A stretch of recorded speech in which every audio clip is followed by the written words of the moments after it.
All right, let's go ahead and get to my first guest of the evening, singer, songwriter.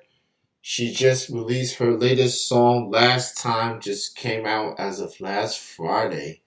And to talk about that song and everything else surrounding this talent, singer, songwriter, Miss Shari Rowe is with me right now. How's it going?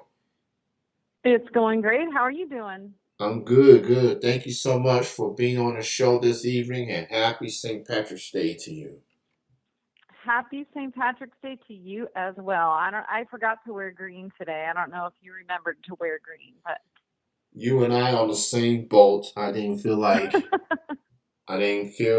green-esque anyway. right. So I wasn't feeling the green. I wasn't quite feeling the green per se. Mhm. Uh, Mhm. but it's all good. We're living through this pandemic, and that's better than nothing at this point. Um, That's so right.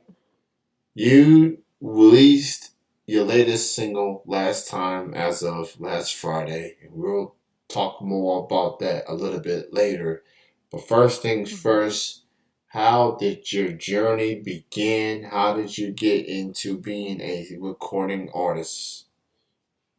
Oh my goodness. Well, like you hear so often with creative types and musicians, I really don't remember a time when I wasn't singing. As a kid, my parents tell me I was singing, gosh, when I was first starting to talk. And my sister and I would put on family talent shows, and it was just something we always did. We were always trying to find harmonies, just innately wanting to sing and perform and entertain. And it's not something that I really sat down, at an early age and said, I want to do this as my career.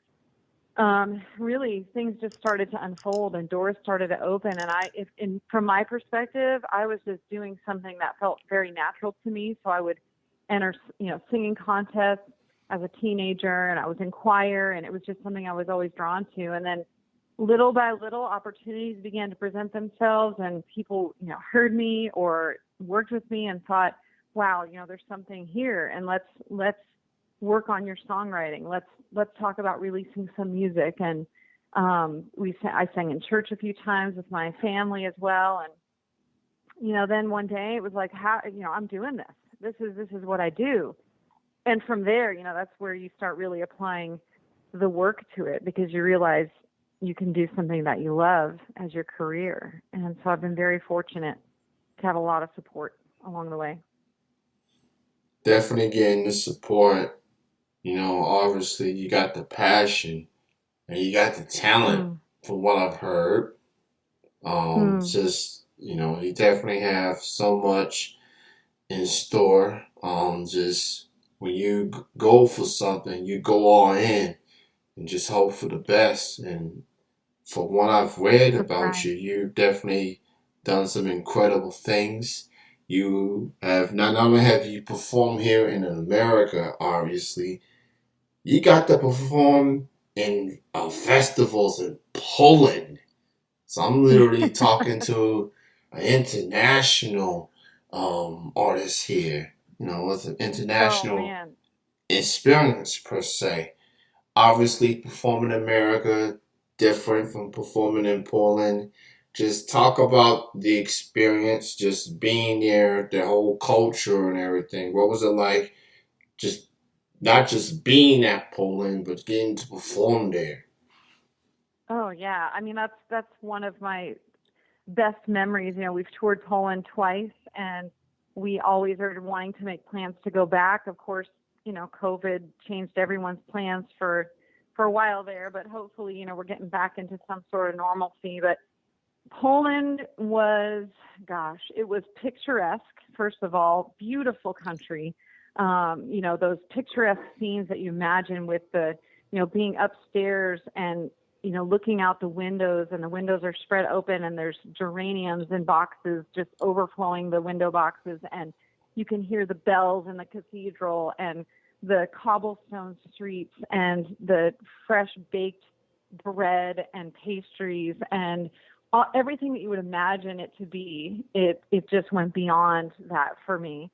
And they were so receptive to country music in Poland. We gained fans almost immediately, and I still get messages from some of the people that hosted us and some of the venues asking when we're coming back, and it was really like a dream come true for me.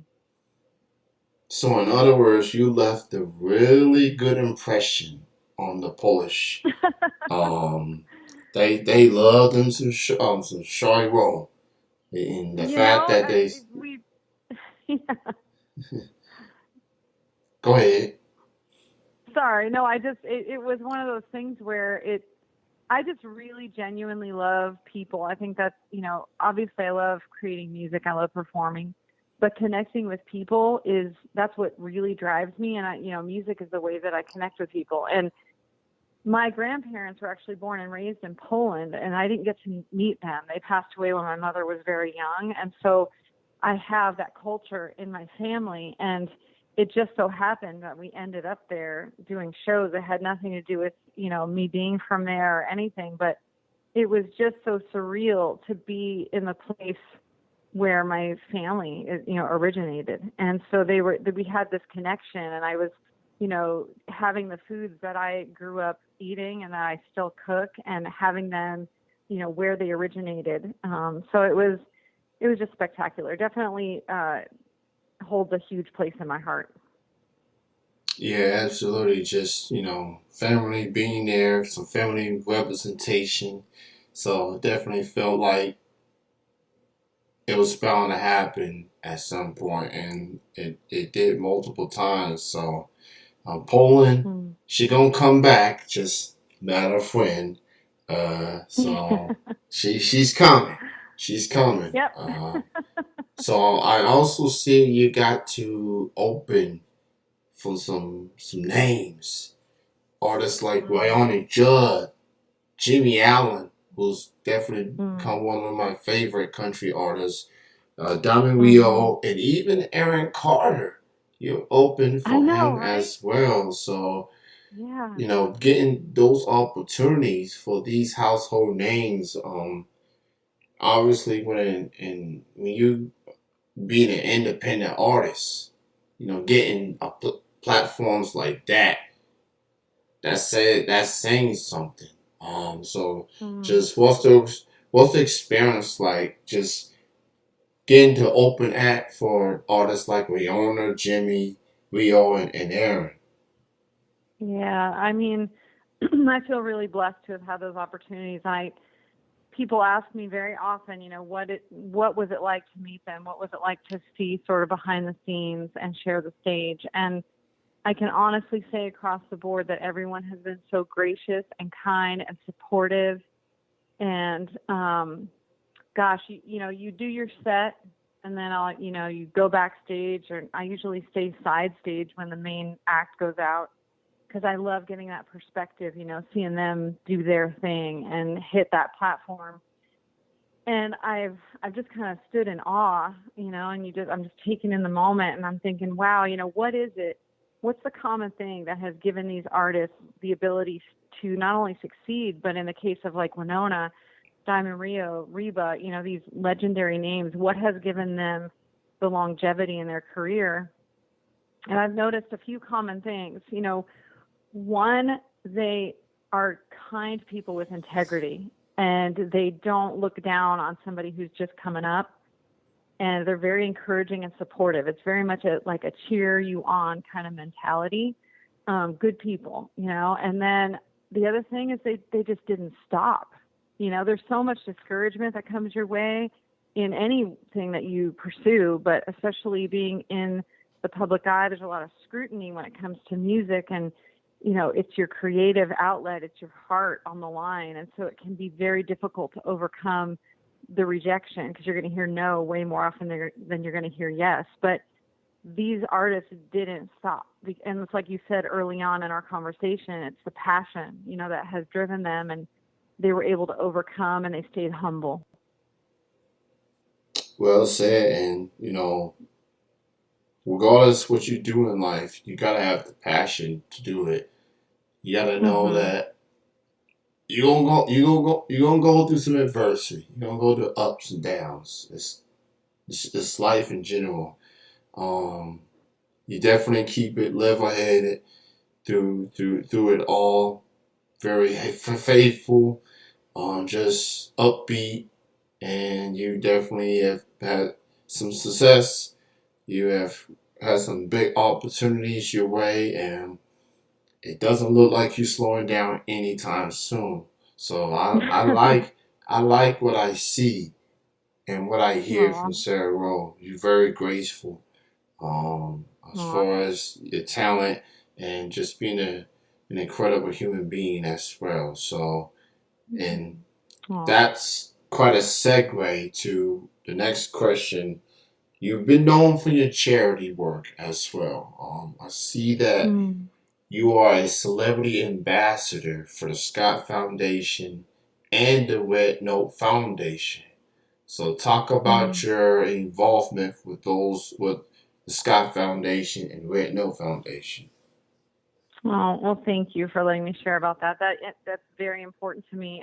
Red Note Foundation was really an organization that was founded really out of a very tragic situation in the family that the founders of that particular charity. One of their daughters passed away in a tragic motorcycle accident. She was in her early 20s, and she was a musician, and she was the type of person who just spread light everywhere she went, and she had such an impact on her community. And that family, they're all musicians, and they took that tragedy and they found healing through creating the Red Note Foundation, which enables kids to have music lessons, to have instruments, to have performance opportunities in circumstances where maybe they wouldn't otherwise have access to do that. And they found a lot of healing through establishing that, and they have definitely paid it forward through the work that they do. So I love shining a light on what they're doing. Scott Foundation, man, they do so much for young people who have been in the foster care system.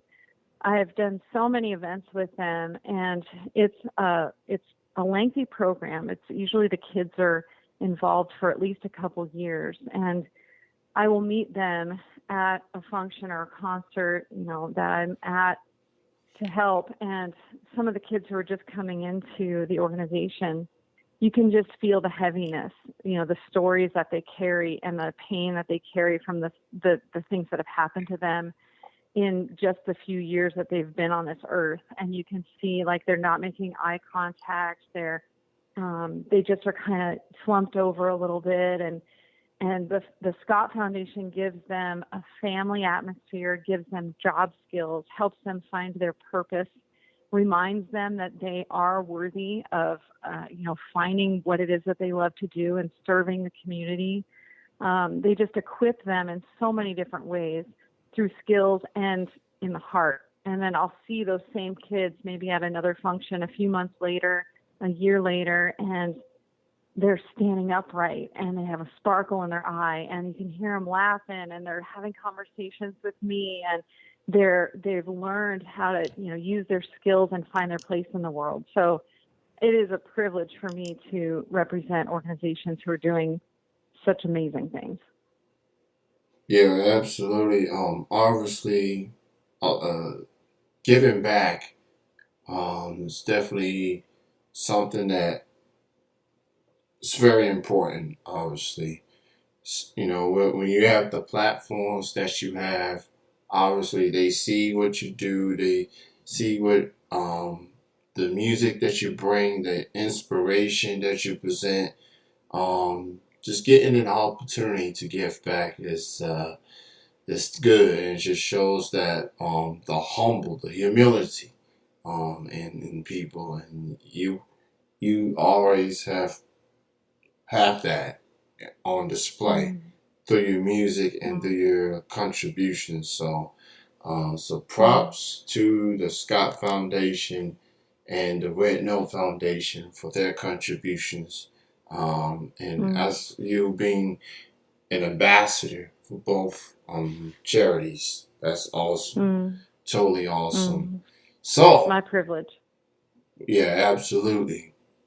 So last Friday, 6 days ago to be exact, you released your latest single, Last Time. Uh, Hmm. I love to hear stories behind these songs being put together. So with that being said, talk about writing this song and what's it all about. Thank you. Yeah. I mean, it's always fun, release week, release day. This time is always such a celebration. It just feels so great to have something, you take it from its beginning stages and hear it come to life, and then others get to hear it. It's this is a fun week for me. So, yeah, last time I co-wrote that with Willie Morrison, and it's funny because a lot of the music that I've put out, I mean, as you can tell, it's very important for me to use this platform to have a greater purpose, something that goes beyond entertainment. And, I'm anybody who knows me, like, I'm just like, I want my music to pull at the heartstrings.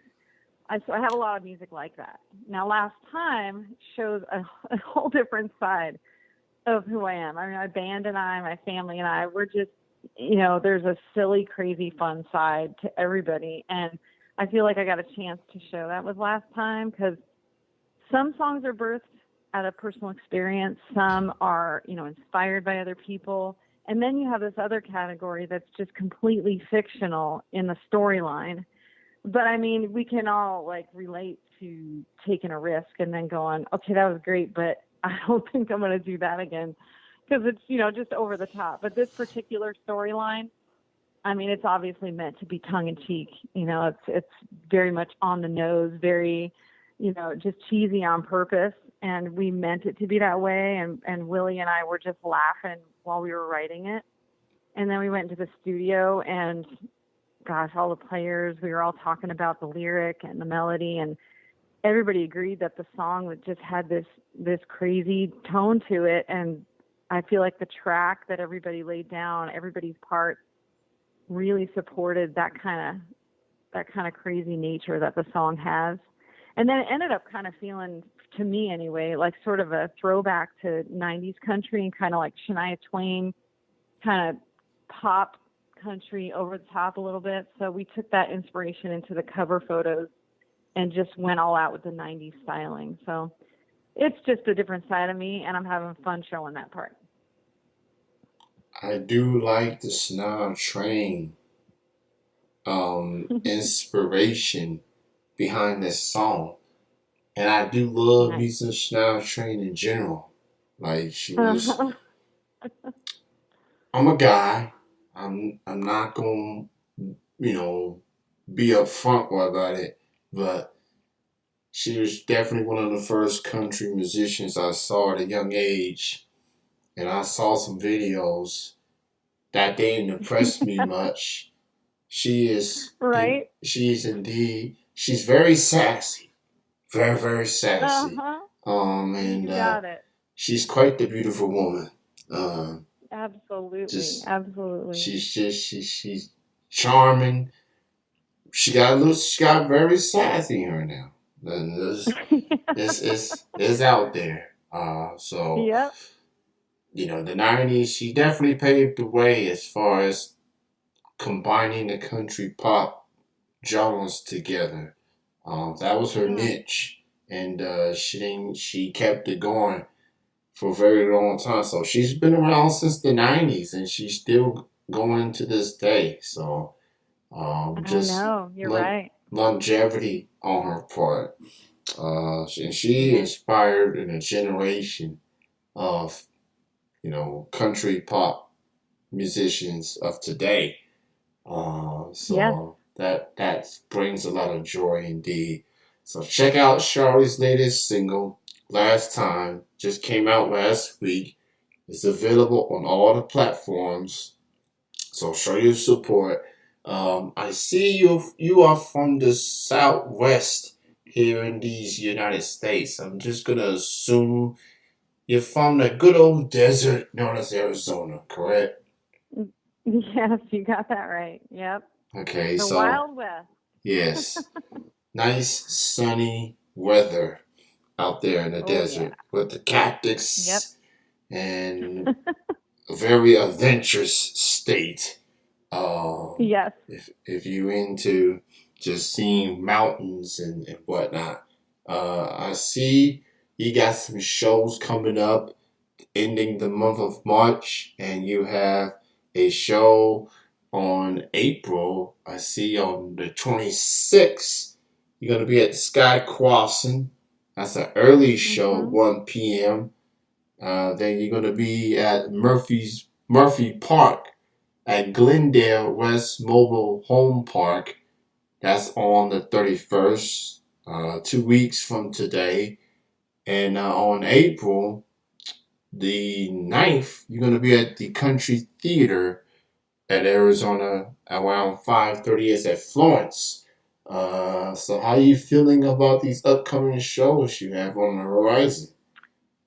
Well, we've got some smaller festivals here and there, and those are always fun, especially in my hometown. I'll do some of these smaller community events, and then Country Thunder, of course, is one of the biggest country festivals around. So I'm excited. That's the April 9th date, and I can't wait to take the stage there. That's always a blast. I mean, I think we're on Saturday the 9th, and I think that's the same day Morgan Wallen is on, and there's so many great artists over 4 days at that festival. So looking forward to that.